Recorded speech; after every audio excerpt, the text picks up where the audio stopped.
panjang lebar. Kalau tadi ini diuraikan 12 jam ya, seminar pada hari ini, itu 12 jam belum semuanya, banyak banget yang belum diulas, tapi udah diulas di buku ini. Insya Allah kami berusaha ulas secara ilmiah, al-hujjah bil-hujjah, juga dengan pembahasan-pembahasan yang faktual, aktual, divalidasi dengan sumber-sumber yang insya Allah bisa dipercaya dan lain sebagainya. Akan tetapi buku ini kami tulis untuk mereka yang mencari kebenaran dan mencari jawaban. Dan alhamdulillah buku ini mendapatkan pengantar dari ulama-ulama luar biasa, ulama-ulama besar. Saya pahami isinya, saya bolak-balik, lu kok malah aku bingung dewe. Senyum-senyum sendiri sambil garuk-garuk kepala lah. Coba bayangin ya. Senyum-senyum dewean karo garuk-garuk kepala. Hanyun sewu. Karena saya bolak-balik covernya dan saya baca ulang-ulang judulnya. Iku aku malah bertanya dalam hati, iki gak salah tanggawi judul ini. Sepertinya menurut saya ini ya, terlalu pede yang nulis kitab tersebut untuk sebuah judul yang besar, yakni keabsahan nasab Ba'alawi. Kecuali harusnya dengan menggunakan tambahan versi penulis misalnya, itu beda cerita. Sebab kalau versi ilmiahnya, apalagi ini bicara masalah nasab, menurut saya gak masuk antara judul dan isinya. Nyun sewu ya, kalau sampean pengen jelas secara detail, saya sarankan coba nanti sampean baca buku ini. Nah tak terus lagi. Kalau buku ini dijadikan sebagai kitab antitesis dari tesis ilmiah masalah nasab itu, menurut saya durung kelas. beda jauh. Lawang isine Masya Allah, wis penyajiannya kurang ilmiah dalam hal nasab, blunder. Bahkan nyun sewu, saya khawatir bisa menyesatkan dalam tanda kutip nih, pemikiran orang-orang awam yang baca buku tersebut. Ya kecuali tadi keabsahan nasab Ba'alawi versi sopong, nah itu rada enak lah, untuk bisa difahami dari sisi isinya. Sebab saya tidak menemukan korelasi antara isi dengan judul. Sehingga saya bertanya dalam hati, mosok iya sih penulis buku iki kurang memahami tentang kaidah ilmu nasab. Itu yang ada dalam benak saya pada saat itu. Nah pertanyaan ini saudaraku yang budiman, sebetulnya menjadi suatu bagian penting, mengingat di samping buku tersebut tebalnya ya cukup lumayan, 500 luwih ya, 500 widaan ya. Iya, juga judulnya terlalu hebat. Nah, dari sini itu saya merasa heran dan tidak habis pikir loh ya, kalau ada orang alim yang saya kenal masuk dalam penyambutan kata pengantarnya.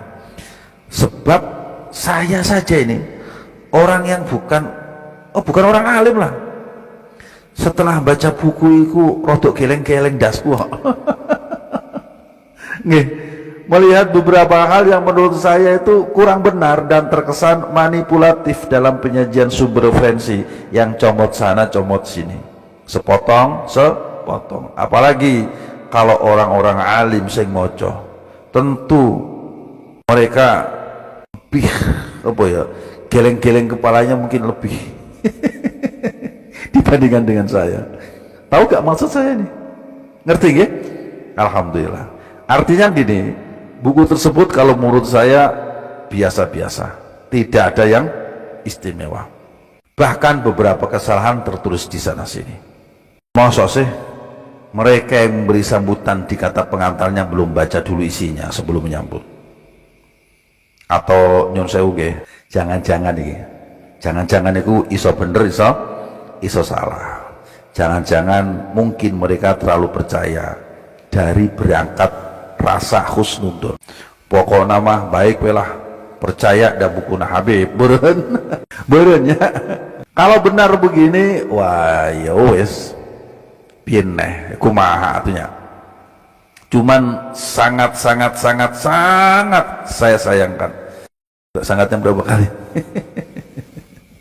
Sebab jika kita berbicara tentang nasab Alawi, yang saya nggih, mestinya prasangka dzon itu sudah mulai dipertimbangkan lagi. Apalagi sekelas ulama. Mengingat sudah pernah ada kajian ilmiah yang menyertakan bukti yang jelas, bayinah yang nyata, dalil-dalil yang menjelaskan dari tesis tersebut bahwa ya memang nasab Ubaidillah atau Abdullah itu tidak diketemukan nyambung sampai Ahmad bin Isa. Nah, sebagai seorang ulama mestinya harus sudah mulai ikut menelusuri kajian ilmu ini. Nggih. Ya setidak-tidaknya membuka diri lah untuk mengikuti perkembangan diskursus nasab ini. Sepakat ente ya. Nah, saudaraku yang budiman, saya merasa sedikit sekali sajian-sajian ilmiah yang ditulis di dalam isi buku keabsahan nasab Alawi tersebut yang bersinggungan langsung dengan ilmu nasab. Sebagai buku yang tebalnya lebih dari 500 halaman, piro 500 sudah neman, masya Allah. Maka saya katakan, nyon sewu nggih, buku tersebut kurang ilmiah yang berkaitan tentang ilmu nasab. Walau yang menyambut di kata pengantarnya itu fantastis. Hebat, puluhan orang ya, wong top kabeh. Saking hebatnya sehingga saya sempat bertanya dalam hati, ini yang bodoh saya atau penulisnya yang terlalu pintar? Sehingga saking pintarnya pesan yang ingin dibangun dari penulisan judulnya, isinya itu jauh pangkat dari api. Yang sewu, jika ditinjau dari segi ilmiah tentang ilmu nasab, saya tidak menemukan korelasi antara judul dengan isi buku tersebut. Yang sewu, apa iya sebuah buku karya setebal 500 halaman lebih fokusnya ada di kata pengantar? Tentu enggak lah ya. Tapi malah memang jadi terkesan seperti itu, seolah-olah kalau menurut candaan kawan-kawan saya ini, lagi kitab iki golek dukungan wong sing akeh-akeh atau mencari sebenar-benarnya keilmuan. Aneh ya Pak. Aneh.